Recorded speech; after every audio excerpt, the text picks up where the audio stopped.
Hi, everyone. Thank you for joining me for the Teen Anxiety Maze. On a scale from couch potato to Olympic athlete, where do you rank yourself when it comes to physical activity? For me, if couch potato could keep me healthy, that's the one I would be at because I don't want to say I don't like exercise because I finally found exercise that I enjoy. But I used to punish myself a lot with exercise, and so it made it like this thing I didn't want to do. So now I would say I'm probably a moderate exerciser, and that's okay for me. Like I feel like I'm good with that. But my guest today is Jensi Shaw, and she is the founder of Vessel Initiative LLC. And it is a youth development organization dedicated to equipping young people with the knowledge, skills, and support they need to step into their purpose with confidence. Jinsey isn't just passionate about leadership, she's also a power lifter. She is a John Maxwell certified speaker, coach, and trainer, and a certified personal trainer. As a former middle school teacher, she's seen firsthand how resistance training can positively impact teens' mental health. And she believes that building strength in the body also builds strength in the mind. So today we're going to be talking about the power of movement and why exercise isn't just for athletes and how it impacts mental health and how teens can start building resilience through physical activity. So, Jinsey, welcome to the podcast. Thank you, Cynthia. It is such an honor to be here, and I am just so excited to chat with you today about resistance training and resilience and just all things exercise. Well, I love that you're a power lifter. Tell me about how did you get into this because it just sounds fascinating to me. Yeah, so I, growing up, was not what you would consider an athlete. I played basketball in middle school. I played volleyball for a little bit, and I didn't come from a sports family. My parents always exercised, but we didn't play sports. And so I grew up with this narrative that I wasn't an athlete and I didn't really belong in this space. But when I went to college, I did a semester on the rowing team. I joined crew. It was a sport that was based on teamwork and coordination and just pure power. And I was like, doesn't involve some coordination with throwing and dribbling a basketball. I'm gonna give that a shot.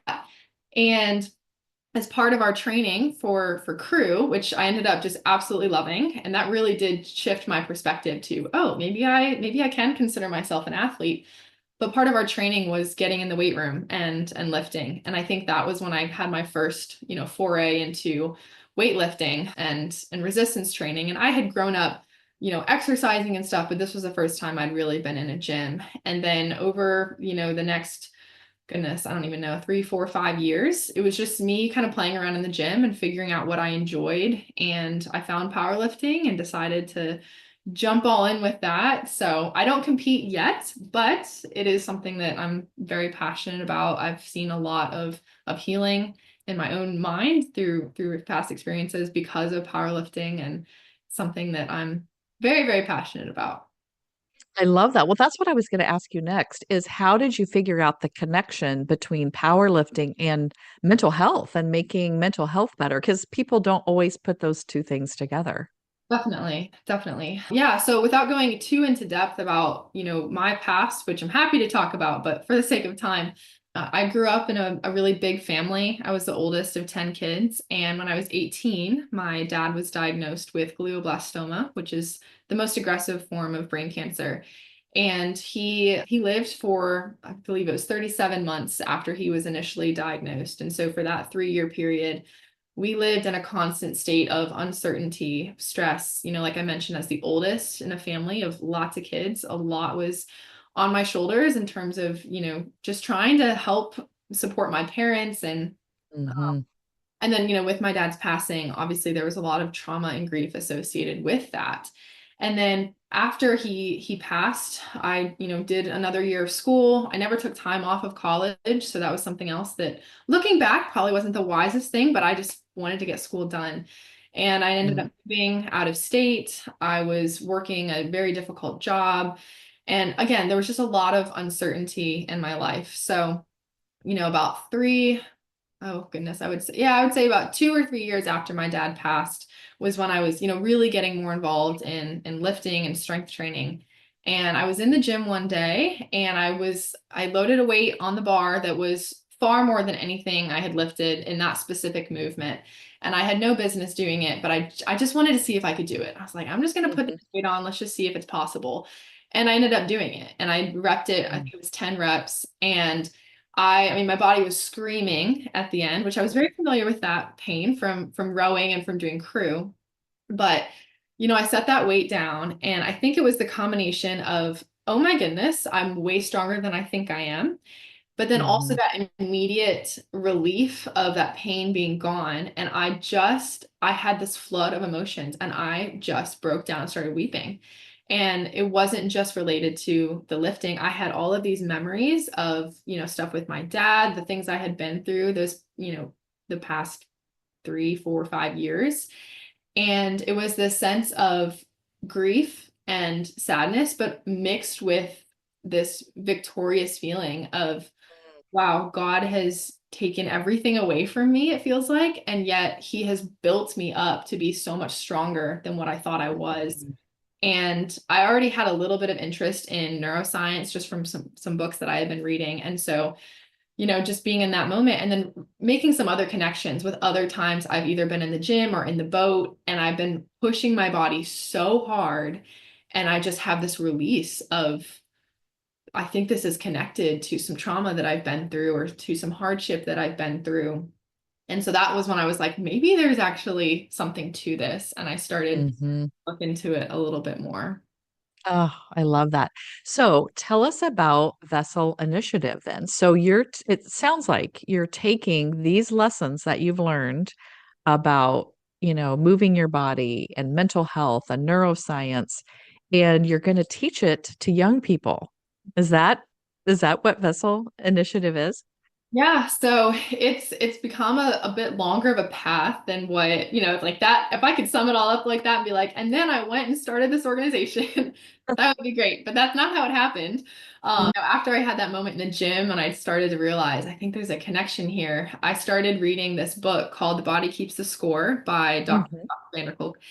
And it's about I had written it down, the brain, mind, body, and the neuroscience of trauma. So I was reading this book and I, at this, simultaneously as I'm powerlifting and doing all these things, I was also a middle school math teacher.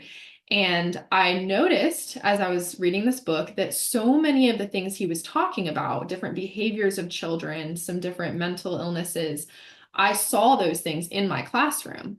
And Mhm. I've always attributed those to, oh, these students just don't respect me, or they don't want to learn, or they're more interested in what's going on around the room. They're just distracted. And I started to see, actually, I think these might be manifestations of some of their trauma.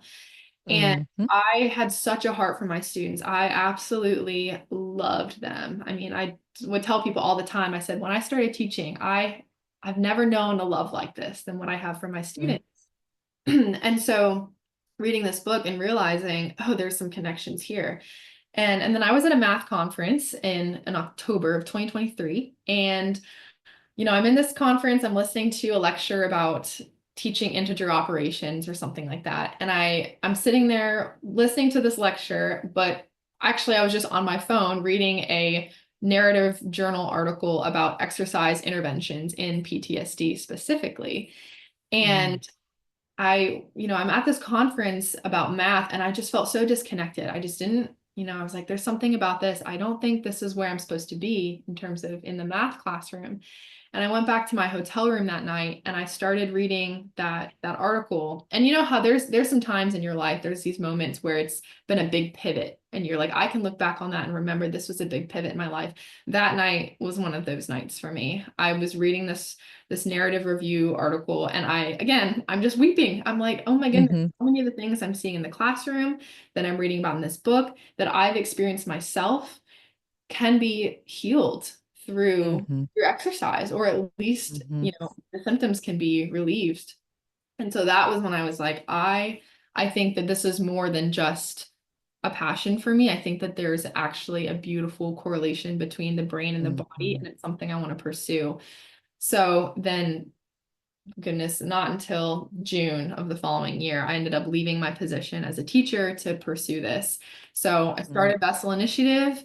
And yeah, my mission is just to use exercise as a way to really equip students, giving them that confidence, that sense of mastery, and then also using leadership in that as well. And I'm not a counselor as of this mm, moment. So, I can't call myself a counselor. I can't call this a therapeutic practice, but I know what it's done for me. And if it's mhm, done for me, I want to help other youth with that same thing. And so mhm. that's really my mission. Yeah. Well, I know you are going to do this. Now, you have something coming up this month that you want people to know about and get registered for, and I do too. So tell me, what is this event and what would people get if they signed up for it? Yeah, no, it's something I'm really excited for. So this is a virtual event in the month of April. It's at the end of April, and it's a totally free event. So I want as many youth as, would find this valuable to register for it. But we're going to be discussing 3 kickstarting qualities of a leader. So I'm, calling back to my experience as as an athlete on the crew team and the things that I learned while being an athlete and the things that also correlate to becoming a strong leader. So we're going to talk about vision, we're going to talk about relationship building and specifically how, the key of listening and how we can build relationships. And then we're going to talk about commitment. And so it's, I'm not taking them through a workout because it is virtual, but we're going to be kind of calling on a lot of that experience and just really give them some practical tools. We're going to be breaking into small groups and because it's virtual, this can be far reaching. So I'm really excited Mm, for you, in California to get to talk to some kids in Maryland and just get some mhm, ideas flowing and just learn that hey, like we're capable of something even though we're young, we can do this. mhm. And so I'm really Yeah. excited to inspire vision and just get some wheels turning and create Mhm, some commitments and some actionable steps that can go out. And because I mean, I believe in this generation and I believe that when they are given the tools that they need, when they have that confidence, they are absolutely going to change the world.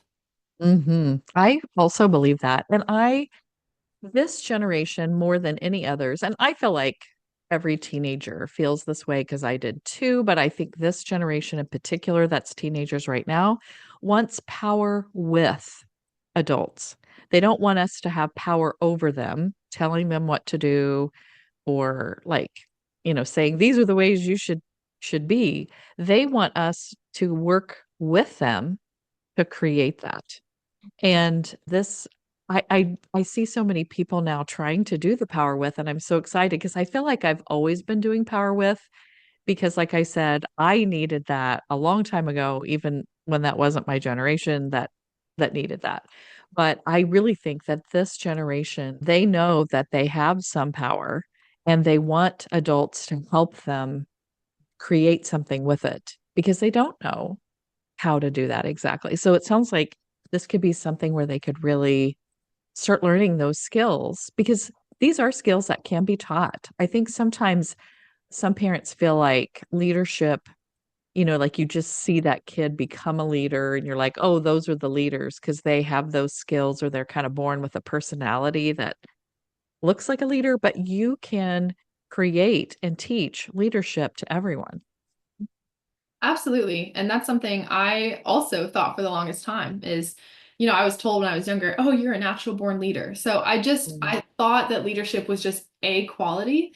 And, Mhm. you know, I'm, I'm a certified John Maxwell leadership, speaker, coach, trainer. And so what I've really learned from John Maxwell is that leadership is not just a quality, it is a mix of so many different qualities that sure someone may have a natural knack for leadership where they want to take the lead, they're assertive, they have vision, but there are so many other qualities that that may not come as natural. I mean, definitely don't come naturally to me.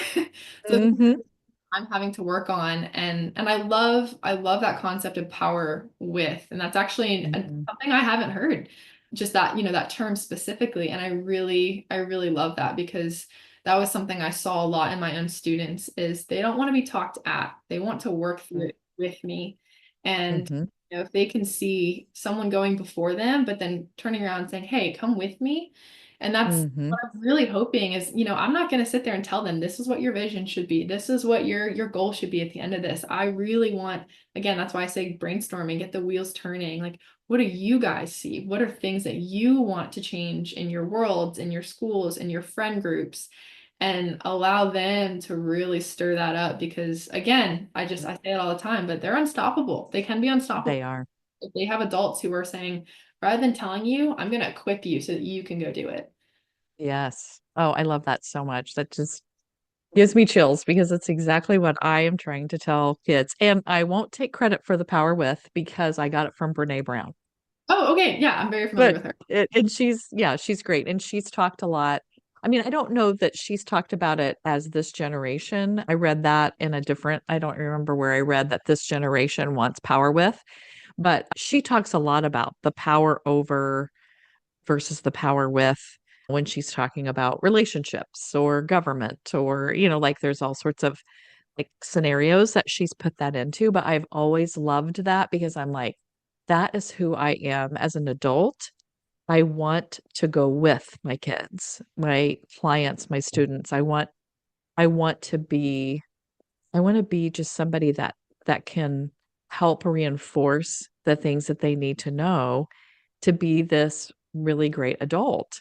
And I feel like I've been doing it forever, but it's something that I really think about a lot and it's really important to me and will continue to be important. And I can tell it's important to you too. Yeah, and I love that because that's the calling that I have felt put on my life is to love people and to be a safe place for them.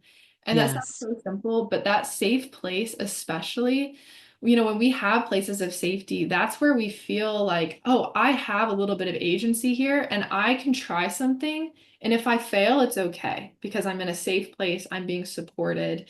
And I think that's so crucial, especially for youth today. Yes. And so that's what you're Yeah. doing for your clients and for the people who are listening to this podcast is you're just providing that place of safety for them where they're like, okay, I'm known, I'm accepted, I'm loved, and I can push myself out there a little bit and try something. And Mhm. yeah, it's so powerful and it sounds so simple to just be safe for someone, but it really Mhm. does have a profound effect. And I needed that so much too. I feel like that's why it's another mission for me. I mean, my parents were nice, but they had no idea how to parent me. And I was a difficult person to parent. So, I mean, I don't fault them at all for any of that, but they didn't know anything about how to do this. And I feel like I've worked really hard to be a good parent, but then I also use that in with my students and now with my clients and now with my grandkids. And I just like keep like I really want this to be a way that we raise kids and we all need to be, helping raise kids in whatever capacity that is. I have this saying that I have on behind me. I don't think you can see it in my video, but I also have it in front of me. And the saying is people heal the moment they are heard. And I feel like this is what I do is I hear them and I listen to what they are saying and then they start to heal.